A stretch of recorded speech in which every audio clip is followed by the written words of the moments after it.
Hi everyone. In this video, we will graph a linear inequality. Graph the linear inequality y is less than 1/2 x plus 3.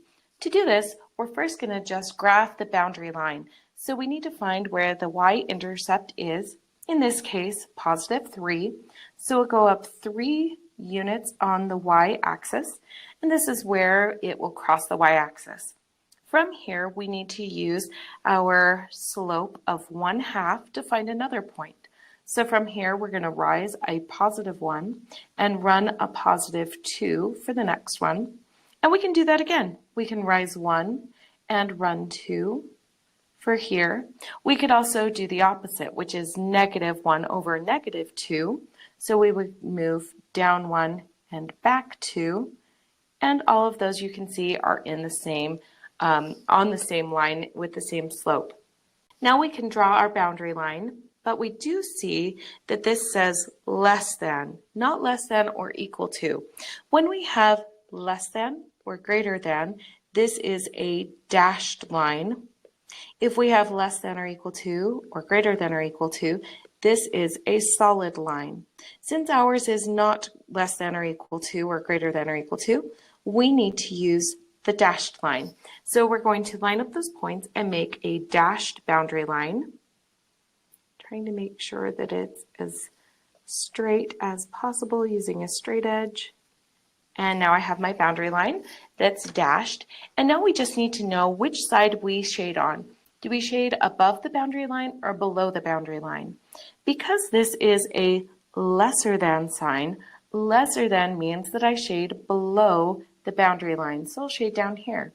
However, let's go ahead and use a test point just to verify that we did indeed shade in the correct direction. Let's use the point 0, 0.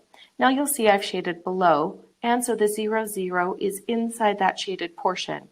So when we put it into our inequality, we want the inequality to work out because I am showing it in the shaded portion of my graph of the inequality. So let's go and see if it does indeed make it correct. So we'll have 0 is less than 1/2 times 0 plus 3.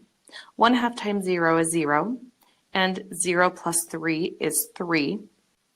Does this inequality make sense? Is it true? 0 is less than 3? It is less than 3. So yes, it is a solution because 0 is less than 3 and it should be in the shaded portion of the graph. We can try another test point outside of the shaded region just for fun. Let's go ahead and try this one right here. 1, 2, 3, 4, 5. This is the point 0, 5, and it is outside of the shaded region, which means I do not want it to make the inequality true, or it would be a part of the solutions in the shaded region. And we can see that it's outside. So let's go ahead and verify that it does not make our inequality true. Plugging 5 in for y and 0 in for x, we get 5 is less than 1/2 times 0 plus 3. 1/2 times 0 is 0, and 0 plus 3 is 3. And we ask ourselves, is 5 less than 3? 5 is not less than 3, which means the point 0, 5 is not a solution to the inequality and should not be shaded. And that's exactly what our graph shows. So we have two ways of verifying that we did indeed graph this correctly, and all of this down here is the shaded portion of our inequality, and we're all done.